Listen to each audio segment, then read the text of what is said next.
Bonjour Christian Arnsperger. Bonjour. Vous êtes professeur en durabilité et anthropologie économique à l'Université de Lausanne. On vient de découvrir deux types de monnaies alternatives dans ce reportage. Le VIR, qui a fêté donc ses 80 ans, et puis le Léman, qui a tout juste pas 2 ans. Donc est-ce que, selon vous, le Léman a de l'avenir, un peu comme le VIR? Alors, il a de l'avenir, certainement. Le même que le VIR, probablement pas, parce que ce n'est pas le même genre de monnaie.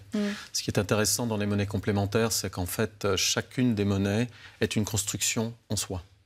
Les différentes monnaies complémentaires, elles ont différentes fonctions. Le VIR, c'est au départ une monnaie, ce qu'on appelle business to business, donc qui relie les entreprises entre elles. L'aimant est une monnaie plutôt de consommation générale. Voilà. Alors, elles n'ont pas le même objectif. Elles n'ont pas le même objectif, ni ce qu'on appelle le même mode d'émission. Enfin, elles sont très différentes, en fait. Ceci dit, je pense que le Léman est promis à un assez bel avenir si, et ça c'est tout l'enjeu de n'importe quelle monnaie, y compris du franc suisse, si le Léman remporte la confiance d'une communauté suffisamment large.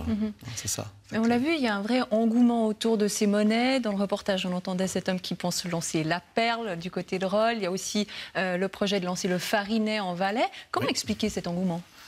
Alors, oui, en Suisse, c'est un peu étonnant parce qu'on pourrait se dire l'économie suisse comme une des économies les plus solides du monde, les plus riches. Le franc suisse, il irrigue à peu près tout ce qu'il faut. Il y a un État social qui est assez bien structuré. Enfin bon, il y a très très peu de gens qui manquent radicalement de franc suisse. Bon, ceci dit, ce qui s'est passé depuis quelques années, c'est qu'en fait, il y a de plus en plus de gens qui ont pris conscience que l'argent, c'est pas juste un truc qui tombe du ciel, comme c'était dit dans le reportage. C'est un effort collectif de vivre et de faire passer certaines valeurs. Et ça intéresse de plus en plus de gens. Se dire, en fait, je peux, en utilisant une monnaie qui a été fabriquée différemment, qui a été mise en circulation différemment, qui me permet d'acheter des choses particulières, je peux promouvoir un sens de la communauté, peut-être un message politique, un message humain, un sentiment d'appartenance, etc.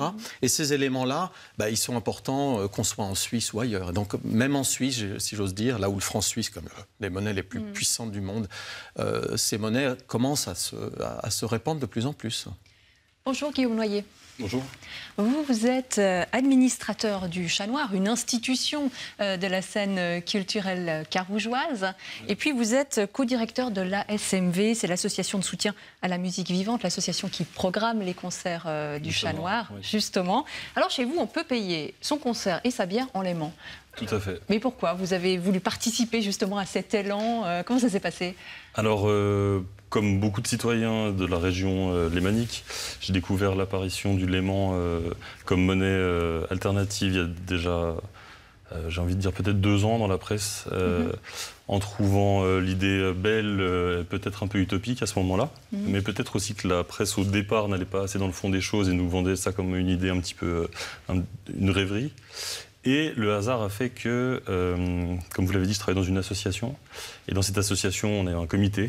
Et dans ce comité, on a un secrétaire qui s'appelle Christophe Gillian et qui, en l'occurrence, a été élève de M. Arnsperger. Le monde est petit. Exactement. La Suisse est petite. Exact. Et lors de notre assemblée générale dernière, nous a demandé de mettre au PV qu'on devait se pencher très fermement sur ce projet. Et on a fait venir des représentants d'éléments chez nous. Et, vous avez été convaincus? On a été convaincus en très peu de temps. Mais ça marche, en fait, ça fonctionne? Et les gens vous payent véritablement en Léman aujourd'hui? Alors, que ce soit sur notre point physique, le Chat Noir, ou dans d'autres activités, parce qu'on a des activités également hors mur, on propose le paiement en Léman. Et ça reste clairement un paiement marginal.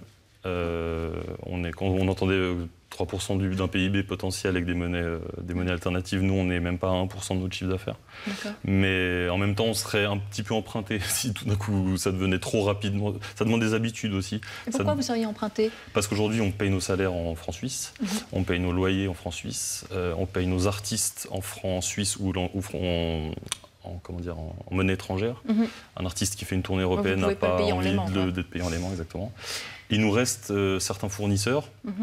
En bar, pas spécialisés dans des produits uniquement locaux, on a une grande partie de notre carte qui est des alcools internationaux. J'entends le Chat Noir.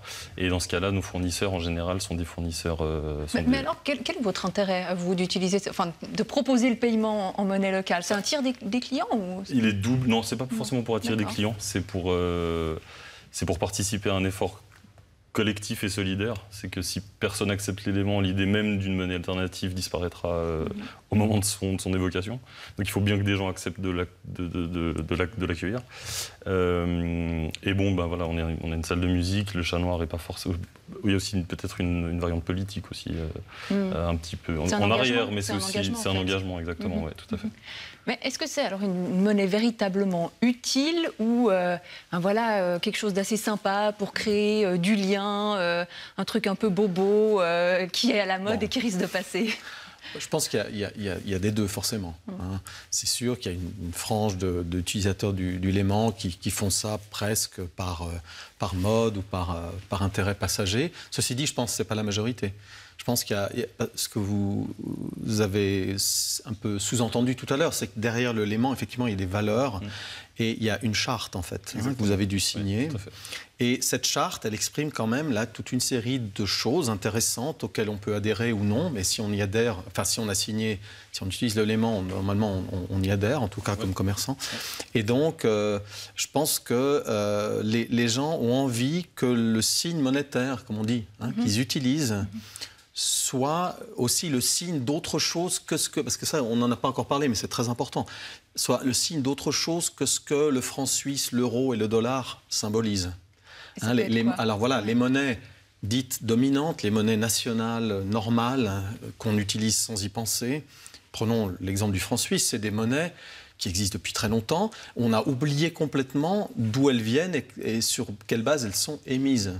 Hein, elles sont émises essentiellement par le secteur bancaire sur la base du crédit bancaire, c'est-à-dire de l'endettement de l'ensemble de l'économie, avec l'idée qu'on va rembourser par la suite nos prêts.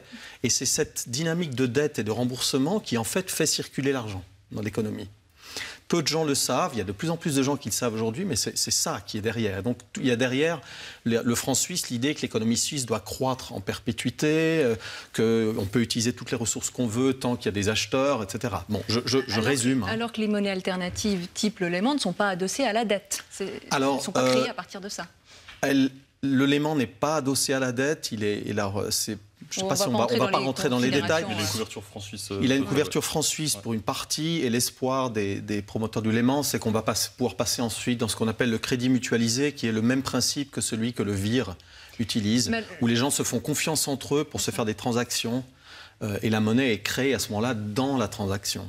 Alors les valeurs qui sont derrière le Léman, parce que vous parliez de l'idée de croissance qui est derrière celle du franc suisse, derrière le Léman, c'est quoi? Alors, derrière le franc suisse, l'idée de croissance, elle est là, mais elle n'est jamais dite. C'est ça qui est à la fois pernicieux et intéressant. Hein. Alors que dans les monnaies complémentaires, en général, il y a un acte volontaire, un acte délibéré.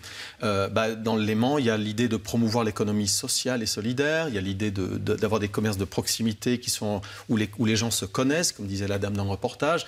Il y a l'idée d'éventuellement encourager plutôt des achats écologiques et justes, etc., avec une série de principes éthiques simples, mais importants derrière. Et donc, ça promeut, c'est un petit volume de chiffre d'affaires, mais ce chiffre d'affaires-là, il témoigne du fait qu'on peut faire des transactions autrement, avec une monnaie qui a été créée autrement. Mais est-ce que ça a un sens, Guillaume Noyer, que ça reste aussi infime? Enfin, 1%, c'est pas rien, mais voilà, si le but, c'est de créer un cercle vertueux, je ne sais pas, ça vous incite à vous fournir chez des fournisseurs locaux ou quel est le... Alors, il y a deux réponses. La première, c'est... oui, ça nous incite à aller vers des fournisseurs locaux. On a vu tout à l'heure Thierry, un jeune entrepreneur de la région, la Genevoise du terroir, par exemple, exactement. Dans toutes nos activités festivalières, voies de fête, par exemple, le vin du festival est chez Thierry. Donc, en l'occurrence, voilà, on a orienté notre fournisseur, on a changé de fournisseur. Du coup, vous le payez en Léman. Du coup, on le paye en partie en Léman, parce que le volume de vin durant voie de fête est malheureusement supérieur. Non, mais voilà, c'était un exemple. Ouais. Et à côté de ça, on a différents types de besoins qui sont des besoins qui peuvent être soit à très court terme, soit de proximité, type l'artisanat, des réparations, des cadeaux aussi à faire, que ce soit pour nos employés ou que ce soit pour des cadeaux d'entreprise ou n'importe quoi, où là on va être très invités par le fait de posséder d'éléments, de chercher des gens qui sont dans notre proximité. En fait. Parce que vous pourriez le faire avec des francs suisses aussi. Mais, mais c'est une incitation supplémentaire. Ah oui, justement. Alors, la différence fondamentale, c'est vraiment que, je ne vais pas faire un cours d'économie, mais en gros, il y a deux grandes choses qui sont importantes dans une monnaie. C'est comment la monnaie a été émise, comment elle est créée au départ. Et puis deux, dans quelle communauté de paiement elle va circuler. Et dans les deux cas, il y a des valeurs qui s'expriment au moment où on met la monnaie en circulation. Est-ce que c'est la croissance et la dette? Est-ce que c'est autre chose qui fait qu'on va mettre l'argent en circulation? Puis après, qu'est-ce qu'on achète avec? Au nom de quelle valeur? Dans quelle relation? Etc. Et donc, en fait, l'argent, selon la manière dont il a été émis, puis selon la manière dont il est dépensé, il fait de nous des gens différents. D'accord. Et donc le franc suisse, c'est pas qu'il ne faut pas médire du franc suisse, surtout pas, mais il n'encourage pas forcément la solidarité, la spontanéité, la créativité, etc. Mais ça veut dire que l'émergence de ces monnaies locales, leur circulation, vous pensez que ça peut nous faire changer notre rapport à l'argent? Absolument. Parce que ça doit aller de pair avec une conscientisation, ça a été dit dans le reportage aussi, une éducation à l'occasion de l'adoption d'une nouvelle monnaie comme le léman. On peut éduquer les gens sur la manière dont l'argent en fait est une création humaine et on peut changer de manière d'émettre et de dépenser l'argent. Vous êtes d'accord, ça change le rapport à l'argent? Ça change le rapport à l'argent et l'argent en outil de consommation finalement, parce qu'aujourd'hui il y a une période où on commande beaucoup sur Internet, où d'ailleurs une monnaie parallèle a été inventée sur Internet, sûrement plusieurs, je pense au Bitcoin en l'occurrence. Le fait de recréer des monnaies à échelle locale est aussi une manière de repenser la consommation globale, dans le sens qu'elle devient de plus en plus excentrée. Enfin, on commande aujourd'hui sur des hubs qui sont en Angleterre, qui sont aux États-Unis, qui sont même plus proches que nous, sûrement en Suisse également, mais pas dans les rues autour de nous finalement. On consomme, on se déplace même de moins en moins au magasin, semble-t-il. Et c'est vrai que remettre des monnaies locales permet au moins de tempérer selon moi, cette tendance qui a l'air ne pas pouvoir s'arrêter. Une sorte de changement de mode de vie ou de mode de consommation. Consommation, oui. Vous dites que... Enfin, vous avez parlé de l'idée de la croissance qui est derrière le franc suisse tout à l'heure, et vous dites que cette idéologie de la croissance, tout à l'argent, quelque part, c'est un petit peu le dieu de la société occidentale, si je vous ai bien lu. Comme si le capitalisme était une sorte de spiritualité de substitution. Bon, alors là, vous entrez là directement. Vous venez de dire en 10 mots des choses énormes. Enfin, il faudrait des heures pour les développer. Mais effectivement, l'idée de base, c'est que les banques, depuis la nuit des temps, si j'ose dire, depuis la Renaissance en tout cas, prêtent à intérêt contre un remboursement qui forcément doit être plus élevé que ce qu'on a emprunté. Et donc, chaque personne qui emprunte doit se débrouiller pour ramener plus que ce qu'on lui a prêté. Et ça inscrit l'obligation de croître dans l'ADN même de l'économie. Et puis c'est devenu tellement évident qu'on n'y pense plus. Effectivement. Et du coup, il y a l'idée que c'est une sorte de alors un dieu, certains disent un dieu, oui, on parle de servir Mammon, etc. Alors effectivement, les monnaies qu'on utilise spontanément dans nos économies nationales, elles sont héritées d'une longue histoire d'obligations de croissance. On identifie le développement à la croissance, la richesse avec l'accumulation matérielle, toute une spiritualité du matérialisme, effectivement. Mais alors le léman, c'est une sorte de combat spirituel contre Mammon? Alors là, ça je ne sais pas. Je ne sais pas si Jean Rossiot adhérerait alors à cette capsule, mais c'est votre responsabilité. Je pense que, mais d'une certaine manière, oui. C'est-à-dire que c'est le début, avec tout ce qu'on a vu dans le film Demain et d'autres, le début d'une prise de conscience qu'en fait, Mammon, ce n'est pas vraiment l'argent en tant que tel. L'argent, ça peut être beaucoup de choses. On a eu l'habitude pendant des siècles de croire que l'argent, la dette et la croissance, et donc l'asservissement des gens à la dette, étaient une seule et même chose. Du coup, le christianisme a pris l'habitude de dénoncer à raison le prêt à intérêt et l'argent. Mais en fait, l'argent d'un côté, puis le prêt à intérêt de l'autre, c'est pas la même chose. Le léman le démontre. On peut faire circuler de l'argent autrement que par le prêt à intérêt. Mais vous appelez à un changement de paradigme anthropologique et économique. Il faut changer de façon de voir les choses. est-ce qu'on peut y arriver avec des monnaies alternatives qui restent confidentielles, hein, vous l'avez dit. Donc, quel rôle ça joue là-dedans? Si vous voulez, d'une certaine manière, si tous les consommateurs, disons suisses, pour simplifier, avaient intériorisé toutes les valeurs de solidarité, d'éthique, d'écologie, de bonté, que sais-je, hein, de prise de conscience, de lucidité existentielle, de modération, etc., qui sont inscrites dans certaines monnaies complémentaires. C'est beaucoup sur une monnaie. Voilà, hein, si on avait tous intériorisé ça et qu'on dépensait nos francs suisses de manière raisonnable, il y aurait déjà une moitié du chemin qui serait parcouru. On n'aurait pas besoin forcément de monnaie complémentaire, on pourrait tout faire avec le franc suisse, mais je reviens sur ce que j'ai dit tout à l'heure, le mode d'émission de la monnaie, c'est-à-dire le début, ce qui fait qu'un franc suisse est créé par une dette bancaire qui va demander de la croissance future, ça, si on ne le change pas à la racine,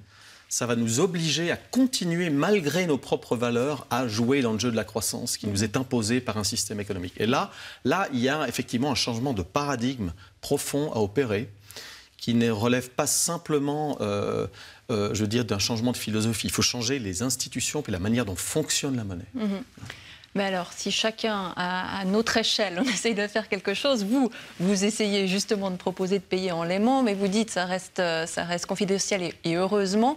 Quels sont les freins à l'expansion, selon vous? Il n'a pas dit heureusement. Peut-être au début, avec un ton d'ironie, j'ai dit heureusement. Et c'est vrai que votre deuxième question, je n'ai pas répondu intégralement. C'était le côté justement marginal. Oui. Une société au sens d'une entreprise a peut-être besoin d'un temps d'adaptation. Parce qu'elle doit créer, elle doit découvrir aussi son marché, elle doit découvrir qui de ses fournisseurs. Et en plus, on a des fournisseurs qui s'inscrivent presque toutes les semaines. Donc c'est quand même un marché qui grandit et qui s'accroît chaque semaine. Donc entre le jour où on s'est inscrit à l'origine en étant utilisateur de l'aimant et aujourd'hui, on a découvert que certains de nos fournisseurs étaient devenus adhérents. À la charte et à la monnaie. Et donc petit à petit, on est capable d'encaisser, si j'ose dire comme ça, des paiements en éléments plus importants. À l'origine, heureusement que c'était pas trop lourd, comme je vous ai dit, on a énormément de frais fixes, voire variables, qui sont à l'heure actuelle en francs suisses ou en francs étrangers. Et maintenant, on pourrait d'ailleurs avoir un taux qui pourrait doubler ou tripler sans que ça nous pose de problème. Mais on ne peut pas imaginer que les monnaies étatiques soit supplanté par, ou national soit supplanté par ça. Alors c'est difficile à imaginer dans l'état actuel des choses. Ceci dit, pour prolonger ce que M. Noyer vient de dire, imaginons que tous les cantons et l'État fédéral acceptent dorénavant le léman en paiement des impôts, à 100% éventuellement, que par ailleurs l'État impose, comme il le fait pour le franc suisse, que les paiements de l'État à ses fournisseurs et autres puissent être faits en léman et que le léman doit être accepté par les destinataires de l'État, notamment les salaires des fonctionnaires, etc. Le léman deviendrait quasiment une monnaie obligatoire pour tout le monde, ce qui encouragerait sa circulation. C'est vraiment des choix politiques. Alors ça a peu de chances d'arriver parce que l'État devrait consommer uniquement local, ce qui serait compliqué quand même. Non, parce que alors d'abord les cantons c'est quand même relativement local. Les cantons pourraient, ne serait-ce que le canton de Genève, ou Vaud en même temps. Il y a l'aimant s'étend aussi un peu au canton de Vaud. Ça pourrait se faire. C'est des choix politiques qui ne sont pas forcément faciles à faire, mais qui sont possibles. Eh ben, on observera ça dans les années à venir. Je vous remercie beaucoup, messieurs, d'avoir participé à cette émission. Et à vous maintenant d'y réagir en nous écrivant à l'adresse fautpascroire@rts.ch ou en postant un message sur notre page Facebook.